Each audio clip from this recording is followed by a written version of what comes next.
Youorns.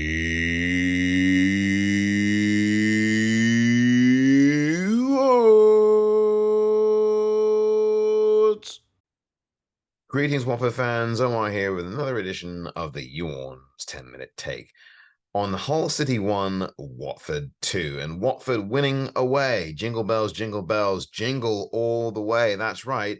We are in that Christmas holiday season now, and so I think that people would not have an issue with me saying that, as Watford are beginning to find the knack away from home, despite the fact that they did lose their previous away game against Leicester City.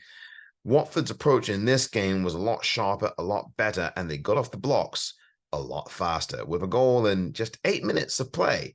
And Kayembe getting his second of the season for the Hornets as Watford got off to that quick 1-0 lead, which is an essential facet going away from home to score early and get out of the gates first. And that's exactly what Watford did against a Hull City side that were in the top six, and also a Hull City side that had not lost this season in the Championship except for one time against Southampton. And Hull City, after that 1-0 deficit, pulled on the pressure, piled on the pressure, I should say, and ended up scoring within a minute and a half of the Kayembe goal. Some sloppy Watford defending on transition, and Hull City took full advantage, knifing through the Watford defense and getting the goal to equalize. And it was 1-1. Now, Watford were not undeterred with the Hornets. They continued to press on, and they had some good moments that they did not cash in. But it was Hull City that upped the ante and upped the pressure, and Ben Hamer in the Watford goal was equal to it. Now, this Watford side was an unchanged side from the side that defeated Norwich City by a score of 3-2 in a pulsating comeback just a few days before at the Vic.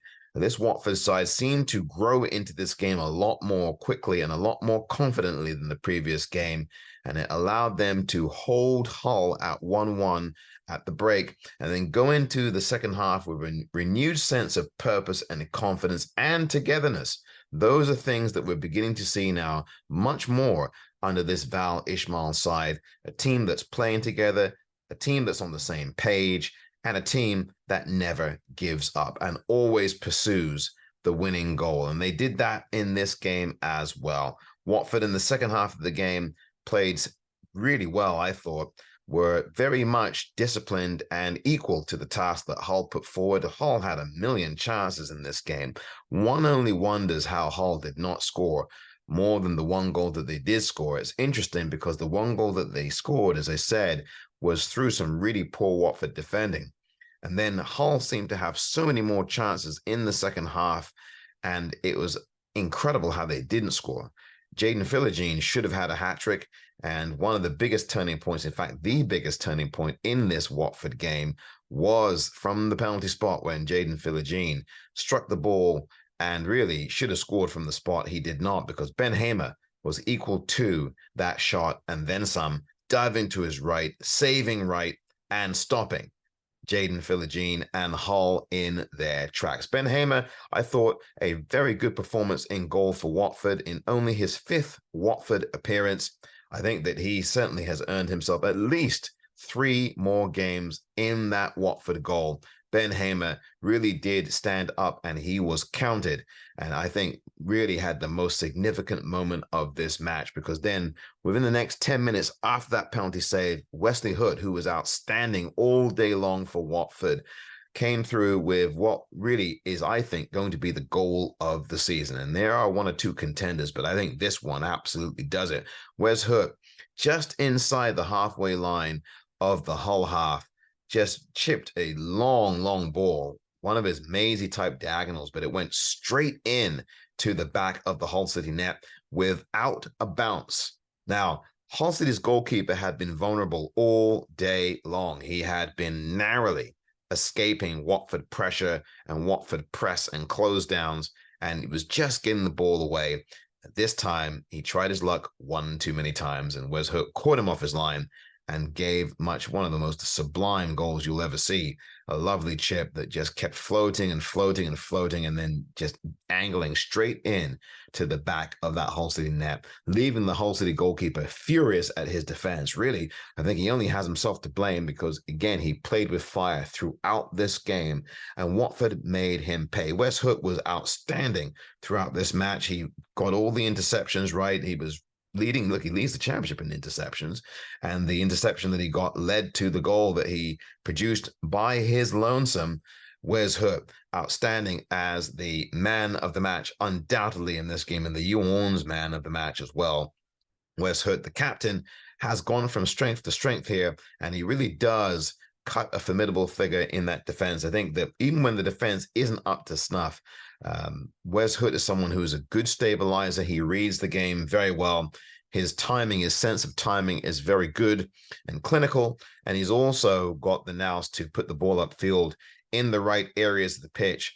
And I definitely think that he gives, I think, an all-around game. And he had an all-around game in this victory against Hull City. Now, Watford made their substitutions through Val after they scored the goal that would give them the 3 points. And I thought the substitutes did a good job of game managing. And I thought the game management in this game was the best game management that I've seen away from home in a long time for Watford. They were very sensible. They went to the corner flag early and often once they got to that final 10 minutes or so of play. And their discipline about that was really good. So I was really pleased, not just, of course, with the goal scorer and his all-around performance and Ben Hamer and his excellent penalty save, and he made a few more saves after that. But I was also pleased with the team approach coming into the second half, the way that they managed out the phases of the game. Every 10-minute increment and each 10-minute block was managed really well, especially the final 10 to 15 minutes. I thought that those things really got Watford over the line, and as a team, they did that very, very well indeed. So Watford now beginning to hit their stride. They've lost just once in their last 9 games, and you're looking at a side now that has a lot of confidence in it and a lot of belief in it itself. Kayembe, you've got Hut scoring goals, Kayembe scoring goals. You have goals coming now from numerous players when at the beginning of the season, there were maybe 3 players, the likes of Martins, the likes of Loser, the likes of Bio. Now you're beginning to see that stretch out now. And I think that's for 3 reasons. One, the tactical approach of the manager. Number 2, I think getting these players into different positions and playing them in different parts of the pitch, I think are another thing. And also the teamwork and the confidence and the ability to trust in your teammate, which we hadn't seen in some of the earlier games this season. I think now what you've got with this teamwork and togetherness is the key ingredient of trust. Trust. Confidence is obvious that's clearly grown, and this team has grown, this men's first team, but trust is growing as well. These players are not playing as individuals anymore. We've seen a bit of that in some of the games this season, earlier in this season. But as we start to creep toward the halfway mark of the season, we're seeing players who are beginning to trust each other, who are beginning to enjoy their football on that pitch, who are beginning to enjoy playing football with each other and going forward for the good of the team, not for the good of oneself.